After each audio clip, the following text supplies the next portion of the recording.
नमस्कार। सो बहुत दिनों बाद एक प्योर राजनीतिक वीडियो लेके मैं आपके सामने आया हूँ, क्योंकि आप हमेशा जानते हैं कि मेरा पर्पस वो रहता है कि वो बात करना जो शायद लीक से हटकर है।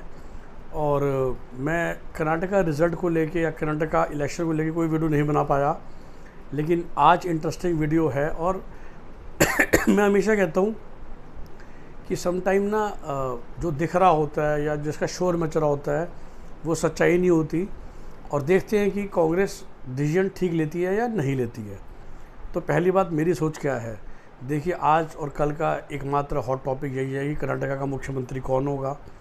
और मेरी राय ये कहती है या मेरी कैलकुलेशन ये कहती है, और अगर एक जैसे कहते हैं ना कभी कभार होता है कि जो अब हम एक नाम सुन रहे हैं सुनील कोलुगुलू, जिन्होंने बहुत मेहनत करी है कर्नाटका को इलेक्शन जितवाने में कांग्रेस को।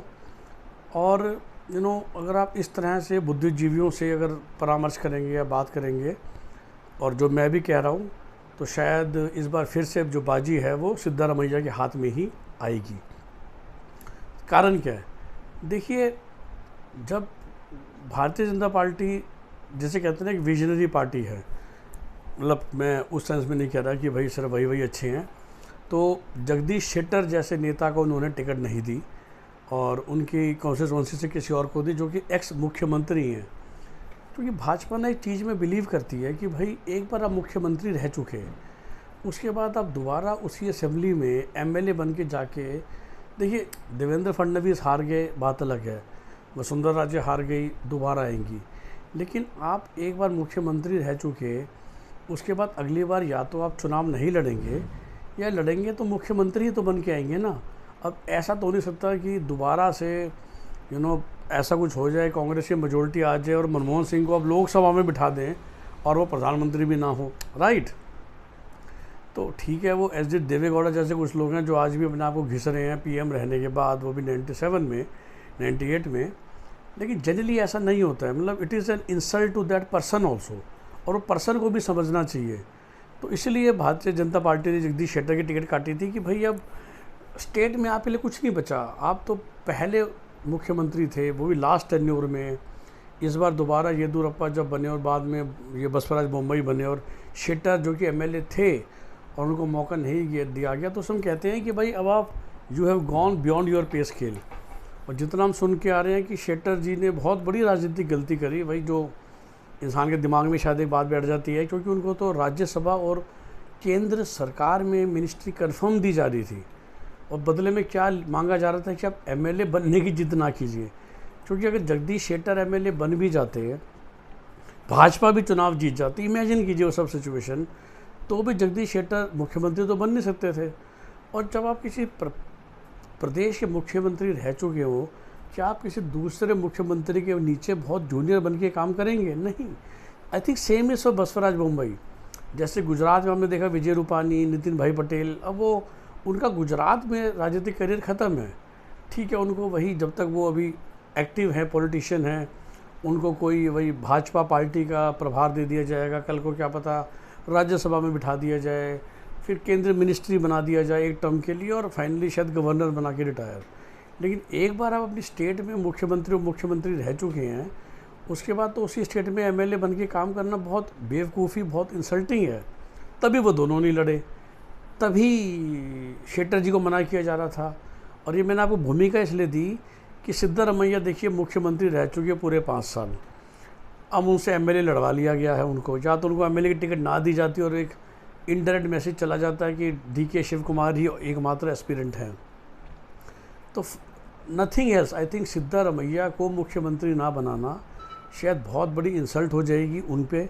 और उन पे इंसल्ट का मतलब ये होगा कि शायद जिस कम्युनिटी को बिलोंग करते हैं, वो जो मैं नाम पढ़ रहा था, के से नाम है कुरुबाया क्या, उनके लोग माइंड कर जाएंगे।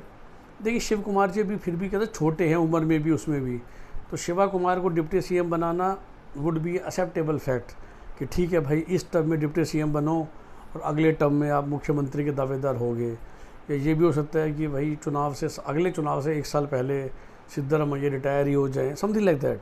बट वी कैन अज्यूम कि सिद्धारमैया 75 साल के हैं, इस बार एमएलए बन गए हैं, शायद अगले उनके आखिरी 5 साल हैं। और सबसे बड़ी बात यह है कि जब वो लास्ट टर्म में भी मुख्यमंत्री थे तो नोबडी कैन ब्लेम हिम ठीक है 2018 में चुनाव हारे, वो तो कर्नाटका में भी स्विंग चलता है और सिद्धरामैया कांग्रेस हार गई, फिर भी कांग्रेस की अच्छी खासी सीटें आई थी 80 के ऊपर। ऐसी बात नहीं कि वो बुरी तरह हारे थे, उनका वोट शेयर भी अच्छा था। और देखिए अब चूँकि कांग्रेस प्रदेश के अध्यक्ष थे DK शिव कुमार, तो उनका नाम हम बहुत सुन रहे थे, लेकिन सिद्धरामैया भी असेंबली में लीडर ऑफ अपोजिशन थे। और मैं इन सबको सोचूं, खड़गे साहब डिसीजन ले रहे हैं, हाँ अगर राहुल गांधी डिसीजन ले रहे होते सिर्फ, तो शायद फिर से वो राहुल गांधी यूथ खुलाने के चक्कर में गलती कर जाते। बट आई थिंक कांग्रेस के लिए भी बेनिफिट ये रहेगा, समझदारी डिसीजन ये रहेगा कि सिद्धरामैया को मुख्यमंत्री बनाया जाए, DK शिव कुमार को फिर भी एक नंबर 2 की पोजीशन ज़रूर देनी चाहिए, जो कि डिप्टी CM से हो जाती है। लेकिन उसके अलावा he can be given other big responsibilities. और मैं हमेशा कहता हूँ, जो प्रशांत किशोर तभी वो कांग्रेस को ज्वाइन करना चाहते थे, कि आज भी इंडिया की नंबर 2 पार्टी कांग्रेस ही है और नंबर 3 बहुत दूर है।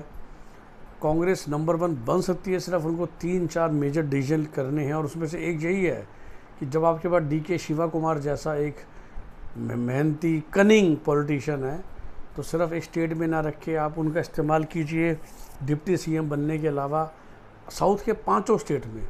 तो DK शिव कुमार का नेक्स्ट रोल ये होना चाहिए कि वो तेलंगाना 2023 इलेक्शन के लिए कांग्रेस का पूरा संभाले तेलंगाना में कैंपेन।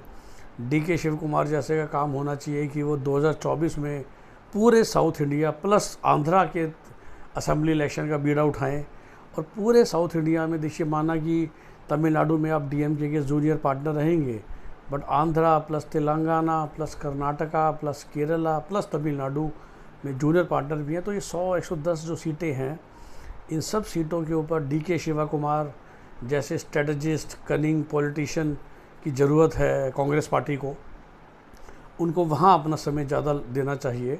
ठीक है, उनको भी रिस्पेक्ट देने के लिए स्टेट में डिप्टी CM की पोजीशन और एक अच्छा मिनिस्ट्रियल पोर्टफोलियो भी दिया जा सकता है, जो टॉप 4 मिनिस्ट्रीज होती हैं। But as far as chief minister position is concerned, I think Siddaramaiah deserves it and he should get it. Same मैं हमेशा कहता हूँ कि सचिन पायलट जितना मर्जी उड़ लें, अशोक गहलोत ही मुख्यमंत्री बनने चाहिए थे राजस्थान के, और बने। सिमिलरली कमलनाथ जी को बनाना डिसीजन बिल्कुल ठीक था। ज्योतिरादित्य सिंधिया जी को आप संभाल नहीं पाए, वो बात अलग है। और वो कुछ ऐसा हो गया कि बीजेपी बहुत क्लोज थी, तो सिर्फ 20-25 MLA के इस्तीफ़ा देने से ही सरकार बदल गई। लेकिन चाहे वो राजस्थान में, कांग्रेस का डिसीजन कभी गलत नहीं मानता। Kamal Nath ji was the right choice, Ashok Gehlot is the right choice, and I think in Karnataka Siddaramaiah ji would be the right choice to become the chief minister of Karnataka. देखते हैं कांग्रेस क्या करती है, और देखते हैं मेरा एनालिसिस कितना ठीक निकलता है। Keep following this channel for this interesting गहरी सोच topics. Have a nice day, bye bye.